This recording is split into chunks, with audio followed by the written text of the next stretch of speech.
Fleeced Chapter 5. How the Quest Was Won.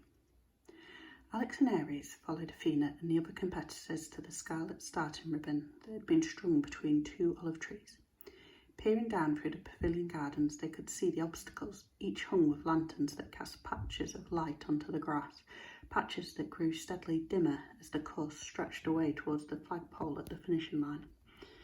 "I can't believe it," growled Alex, squinting through the trees towards the first obstacle, a network of ropes, its top pegged with several peculiar objects to the long narrow pipe lying flat on the grass beyond. "Me neither," said Ares, frowning. "Venus made it really different." Alex cast his eyes up at the starry sky. "I wasn't talking about the obstacles, you great steaming dollop," he said. "I meant the fact you still want to enter. Anyway, what's different about climbing the net? Unless there's a ram tangled up in it." He glanced at Eris's belly and raised his eyebrows in dismay. "Or squeezing through pipes." "Has it occurred to you," replied Ares dryly, "that despite your lack of support and help this afternoon, I might have a plan?" Alex sighed, wondering what sort of plan could possibly help Ares now. "Ladies and gentlemen, and rams," Athena raised her voice as the Greek ghosts drifted out around her to take their place along the roped off spectators' areas. "I present the Earthbound Assault Course. The oracles have helped me create a competition full of the challenges our winner will face up on modern-day Earth." Curious whispers rippled through the crowd as everyone stared at the strange assortment of obstacles, which was hardly surprising. You see, the problem was that ever since the oracle's eyesight had become too fuzzy to gaze into pots, they'd taken up psychic ear trumpets instead, and at Athena's request they'd turned these in through layers of rocks. They'd tuned these in through layers of rock and soil and buried dog bones to the sacred temple at Delphi, or rather the cafe built next to it, where they used them to listen to the chatter of tourists and reported back to Athena on exactly what they'd heard. "I know it may look a little unusual," said Athena. She snapped her fingers and a burly man in full armour stepped out of the crowd, jumped up onto the goddess owl carved chariot, reined to a white horse and drove it over to her and waited as she stepped up demurely behind him. "But don't worry." Reaching down, she unclipped a polished goat horn from the side of the chariot and held it to her lips. "Because I shall be giving you a running commentary to tell you all about each obstacle as the first athlete reaches it using this," she said, her voice now ringing out through the trees. "Calling all competitors. This is your last chance," hissed Alex urgently. "You have to come home." "No," snapped Ares. "Shan't." At which Ares clamped his mouth tightly shut, feeling an overwhelming combination of annoyance with Alex and puzzlement as to how indeed he might make it even over the first obstacle, let alone finish the whole course, and finish first too. Whilst Alex felt a similarly overwhelming combination of annoyance with Ares, puzzlement as to why Ares remained so proudly stubborn, mixed with the horrible certainty that it all ended in disaster anyway, so he closed his mouth too, leaving them both in an uncomfortable silence, lost in their own gloomy thoughts and taking what is proverbially known as the hump.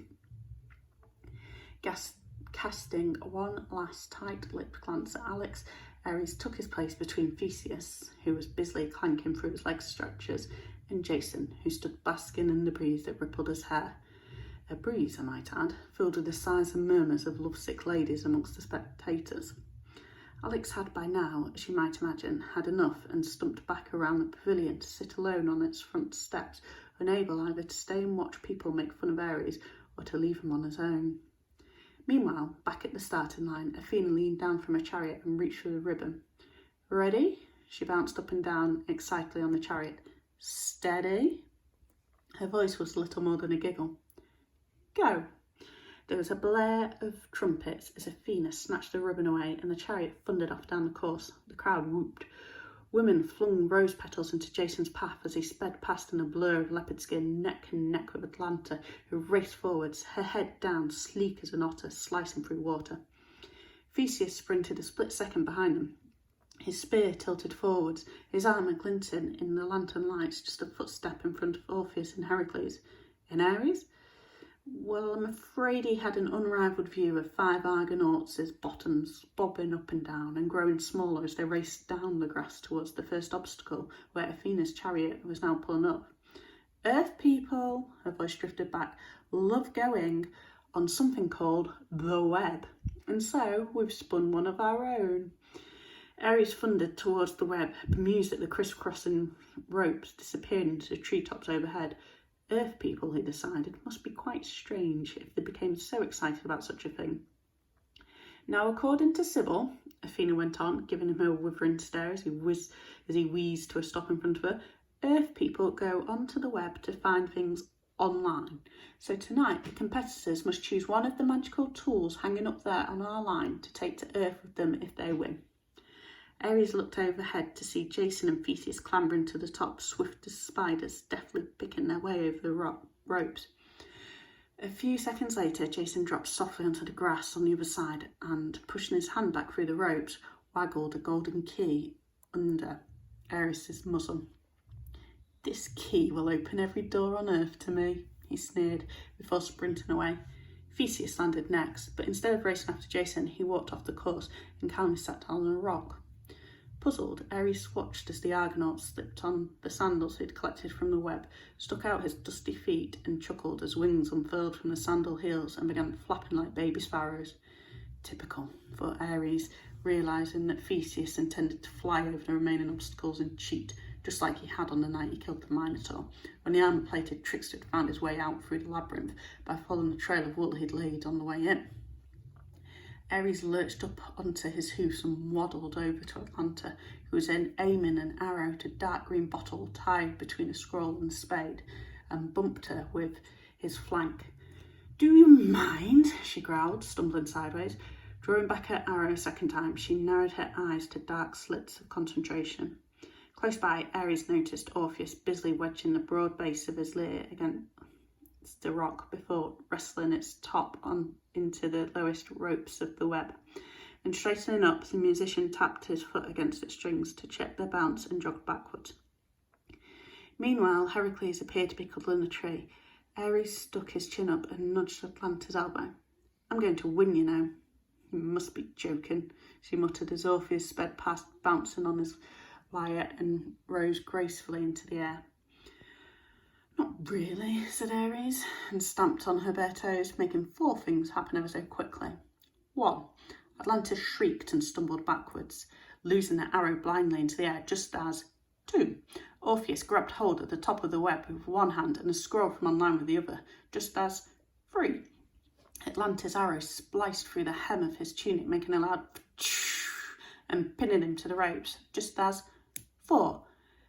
Actually, I've decided not to mention number 4 because I've remembered how you insisted on talking about pants at the start of this book. Obviously, Orpheus wasn't wearing any during the race, and we are not going to dwell on his rude bits, nor will there be any pictures, black and white, or colour. "What the?" yelped Orpheus, spinning sideways and stuck like a fly in a cobweb. He was helpless to stop the scroll tumbling from his grasp, spiralling to the ground and landing at Ares' hoofs. Snatching it up, he stomped on towards the next obstacle, leaving a furious Atlanta clutching a throbbing foot. "Yay! Ares! Give me an A! Give me an R!" "What's that?" "Well, of course I know they didn't have cheerleaders in the underworld. I just felt that Ares deserved a bit of support after all that cleverness, and so I was shaking my booty for him. But you're probably right. I ought to get back to telling you what's happening." Heracles roared his rumbling strong man's bellow, which sent bats wheeling into the dark sky and wrenched the tree he'd been embracing out of the ground. Then, slamming it down, he plucked at its branches furiously until only a sharp-tipped tree trunk was left.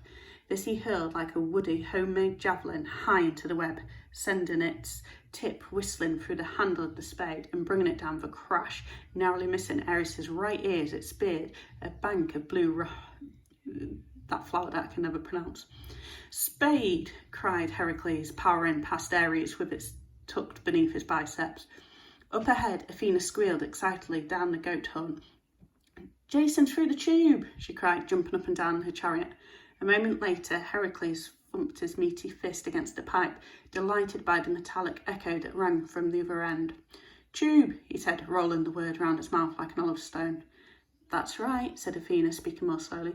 The oracles heard that Earth people used it to travel underneath their cities all the time. Tube, repeated Heracles, holding his ear to the pipe and chuckling. Heracles, as you might have gathered from this, wasn't the brightest buckle on an Argonaut's tunic. Indeed, it's probably fair to say that the muscle man was, well, all muscle. They bulged in his biceps, rippled across his shoulders, and filled the space between his ears. Meanwhile, Jason flashed a smile at Athena and sauntered away sniggering. Sauntering, rather like sniggering, are things you only do in a race when you're confident you'll win. And catching sight of Jason's smug face, Heracles threw himself into the pipe. Clangs and thwacks rang out as he thundered through, his spade hammering against the inside, so by the time he'd emerged from the other end, the pipe was pocked with dents and bumps, whilst his spade hung wrapped around his neck like a paperclip. As he lumbered away, Ares wheezed to a stop at the other end of the pipe and gingerly poked his head inside. "Oh no!" squeaked an unfamiliar voice. Startled, Ares peered deeper into the gloom. "Is somebody in there?" "No," sniffed the voice. "And I don't intend to be either. You surely can't be thinking of carrying me, the all-knowing scroll of Attica, down that grubby thing?" Ares pulled out his head, crossed his eyes, and peered down his muzzle at the scroll. "Oh, the page-crumpling shame of being carried by a piece of livestock," squeaked the scroll, glowing white with disgust. "To think I might have been won by Orpheus, musician to the gods. I could have..." But Ares didn't have time to listen. Clamping his mouth on the scroll, he hunched down, sucked in his belly, flattened his ears, and squashed inside. It was dark and smelled of boiled cabbage. Pushing forwards, his flanks dragged painfully against the sides of the pipe, and his horns scraped along the metal. Steeling himself, he forced his broad shoulders against the pipe's cold metal, biting his lip anxiously. What if it really was this hard on Earth? How would he cope without Alex? He swallowed hard. If only Alex were there too, crawling along behind him, giving him advice, pushing when necessary and complaining. Some hopes. Feeling his heart clench, he wondered if Alex had stomped back to the zoo in a huff. Ares wouldn't have blamed him. After all, he sighed, he'd hardly listened to a thing the boy had said. "Can't you hurry up?" muttered the scroll. "This is hardly my cup of ambrosia." Ares snorted and might have pointed out that it was hardly his idea of a good time either. "Thank you very much," before asking whether the scroll was aware that he was speaking to a ram of legend. However, since talking would have meant even more effort, he kept silent and squirmed resolutely on to emerge from the other end with an embarrassing squelch. Finally free, Ares stood for a moment in the moonlight. Then hearing an odd moaning sound coming from the oak tree up ahead, he pricked up his ears and clopped over. Looking up into its canopy, he saw Theseus hanging, dazed, looped over a low bough. "Having problems?" said Ares. Theseus slid off the branch onto the ground. "Actually," he said, shaking the leaves from his hair, "I'm just getting the hang of it." "Really?" sniffed Ares. "Won't you have to learn how to fly first?" He held out a hoof in the moonlight and admired its gleam. "Of course. Whilst I don't like to brag, I was a master of aeronautics myself, you know, when I had my fleece. Those were the days, looping the loop over the Aegean Sea." "So it can't be that hard, can it?" said Theseus. "Not if a sheep can manage it," agreed the scroll, just before Ares flattened it with his hoof. "It's not," said Ares. "Not when you know the secret, that is." "What secret?" demanded Theseus. He folded his arms over his chest. "You might as well tell me. I mean, it's not like you're going to win, but at least if you tell me, you'll get a mention in my victor's speech." "Ooh, that'd be nice," said Ares, careful to keep the sarcasm from his voice. "All right then. The secret is to point your toes in opposite directions." "Opposite directions?" said Theseus suspiciously. Ares nodded. "Works like a charm." There was a muffled mutter from the scroll, but scrolls pinned beneath hoofs don't make a lot of noise, or indeed sense. "All right then," said Theseus, and clicking his heels, rose into the air again, wobbling like a trainee tightrope walker. Taking a deep breath, he splayed his feet into a letter V, whereupon each foot shot out in opposite directions and forced him into the splits before flipping him over backwards. "Ares!" he squealed as he rolled back and back towards the start, turning like a baby's push-along toy. "You'll pay for..." But the rest of his words were lost on the night air as he whirled away through the trees.